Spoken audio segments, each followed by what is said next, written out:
most investors who think they're getting into Airbnb think they're in the real estate business. They're not. They're in a hospitality business. Yep. They're in a hotel business. Like, your client is the guest that's staying there. That is the reality. And you live and die by your reviews, right? 100%. Am I wrong? Yeah. And the reason why this was this crazy boom in 2020 is because real estate was a lot less expensive than it is now. And if you could fog up a mirror and you had a pulse, you could throw a house on Airbnb, whether it looked like grandma's house or not, people would book because they didn't want to be in the middle of nowhere, or they didn't want to be in their city where it was all shut down because of COVID. Yes. Right? So people want to be in Florida. Nice, sunny. It's almost like when I moved down here to Florida, it's almost like COVID didn't exist. Right? Like, you could go in a restaurant. You didn't have to wear a mask and all of this. So yeah, of course, everything did very, very well. Now in South Florida, the market is so competitive because hotels got smarter. And then there's people like us that came in that invest in Airbnb, that turn it into an experience where we can offer a luxury experience for less than the Ritz-Carlton can, with much better amenities and accommodations for a family that is willing to pay more. But once again, they don't want to stay at grandma's house. So that's why you see a lot of people selling off these Airbnbs. I have one right now. He bought it for $850 or $825, something like that. We are going to close this. This is a Pompano deal. We're going to close this Airbnb. Pompano. Yeah, it's good. It's a good option. We're going to close this one. We're selling it. He bought it, set it up. So let me clarify. He bought it for $850 as an Airbnb, turned it into an Airbnb. He's been running it for 2 years. He's now selling it for $625. We're about to close this thing. Wow. Woo.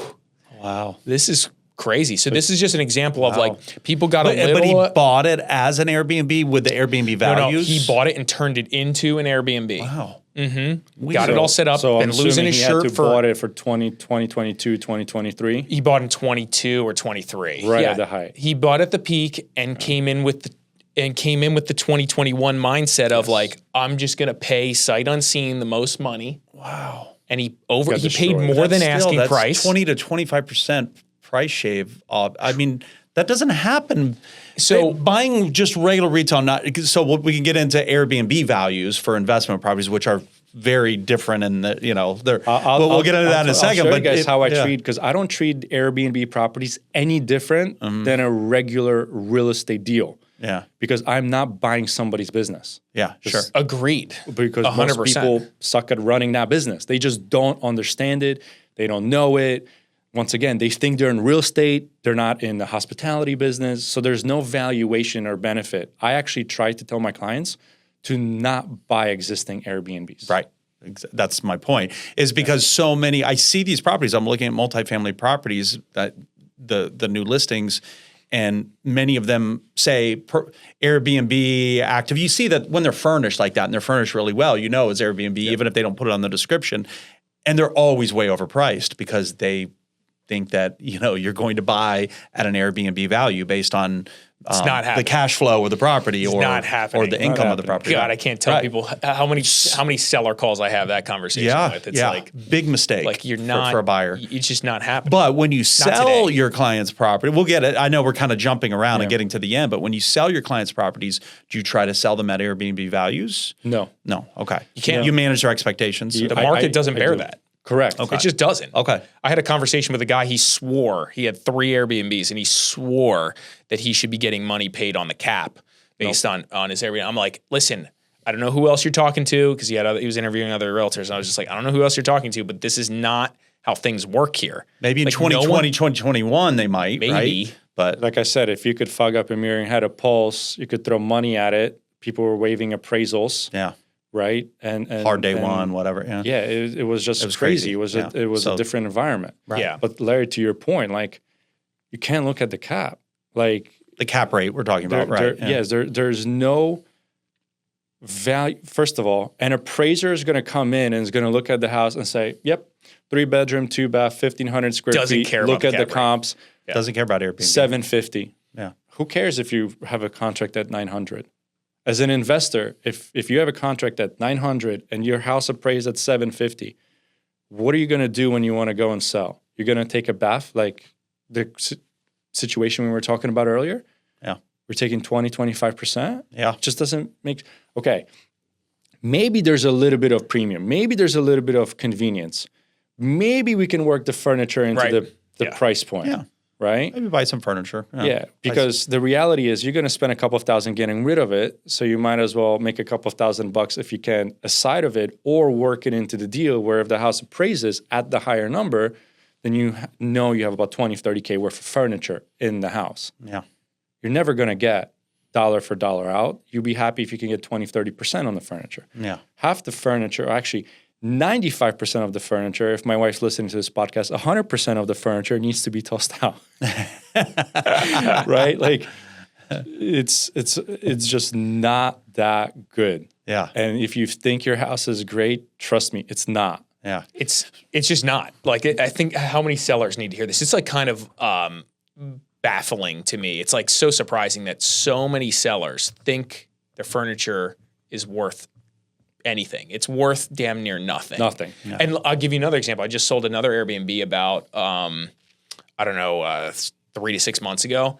And the buyer was not going to Airbnb it, so they were going to move into it. They didn't want any of the furniture. This is Airbnb furniture. They said, I don't want any of it. So there's companies we work with to like help try to not make it so expensive for these guys to get rid of this furniture.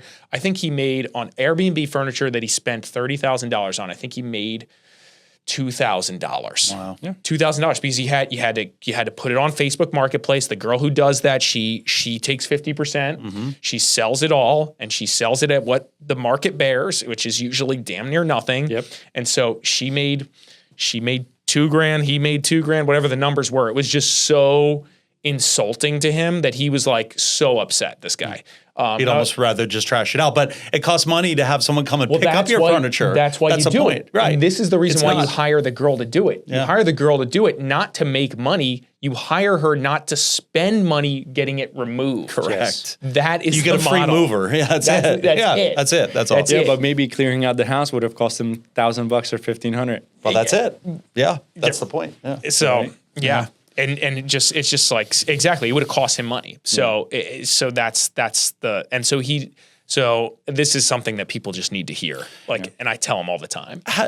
So tell us the transition. We kind of jumped around time wise. So you started your real estate brokering business. Within a few short months, you're making $100,000 in commissions in just let's say 1 quarter, 3 months. Give us that transition. When did you go from there to just we'll call it discovering Airbnb and then finding that niche and diving into that niche hardcore like you have? So once I started selling, your friends will never trust you, believe you in the beginning.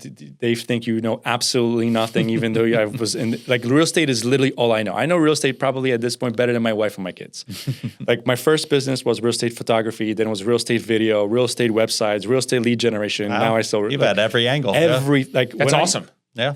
Thank you. When I used to work for Ernst & Young, I audited real estate firms and builders. Wow, even that from an accounting perspective. From an accounting perspective. So everything I know, my whole life has revolved around real estate. So I'm happy that I like it. Mm-hmm. Otherwise, it would be a different conversation. Exactly.